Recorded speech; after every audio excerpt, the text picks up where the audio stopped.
everybody. I am SharonDelgado. I'm really glad that you're all here today to back us up as we go to trial for taking a stand for peace.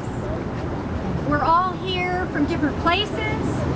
We have different motivations for being here. We have different philosophies, different spiritual perspectives, different ways of being in the world. But we are all united here in a common purpose to show our government and to show the public that there is strong opposition to U.S. drone warfare. The government accuses us of breaking the law, of trespass. I see it differently. I crossed the line onto federal property at Beale Air Force Base because my government is violating international law. I was being faithful to a higher law, the law of love. I'm a United Methodist minister. I am a baptized Christian.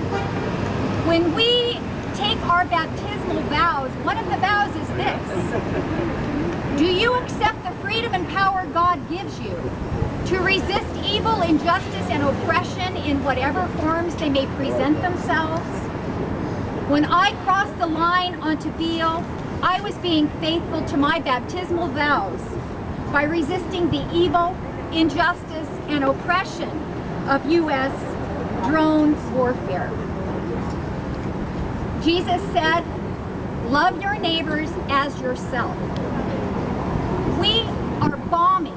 Our government is using drones to bomb people in other countries, thousands of people, including many civilians, including many children. These people are our neighbors, and they are being killed without trial, without judge, jury, defense, outside of the parameters of international law. Jesus said, do unto others as you would have others do unto you. We teach it to our Sunday school children. And yet, friends who have gone to Pakistan, to the rural areas of Western Pakistan, tell us about communities where drones hover overhead 24 hours a day, where people are afraid to go to weddings, funerals, afraid to send their terrified children to school.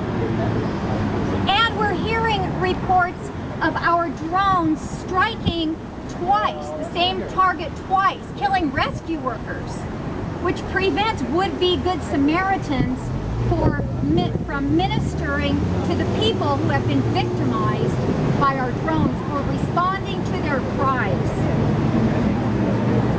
U.S. drones create more enemies, create more terrorists than they kill. Violence begets violence. And besides, we are not the only country now that has drones. Over 75 countries have drones. And if we, the United States, continues to act outside of international law, other countries will do the same.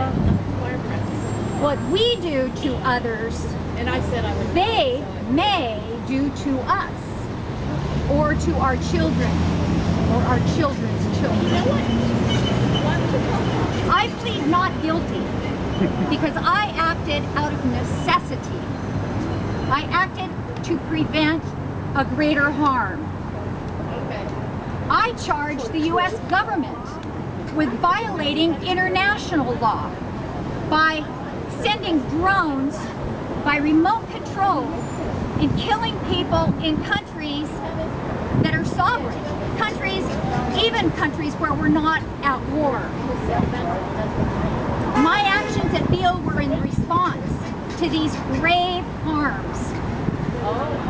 All of us who are citizens of the United States are complicit in our government's actions. They are waging drone warfare with our tax dollars and in our name. For me, inaction is complete. complicity, and silence is consent.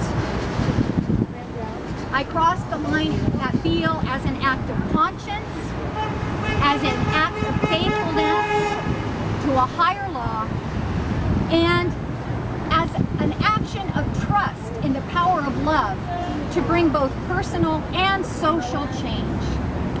I hope that this gathering here today and our actions, our future actions, will be a part of a great turning away from the evils of drone warfare and toward a movement that is strong enough to urge and insist that our government enact policies based on diplomacy, humanitarian concern, peace building, and international law.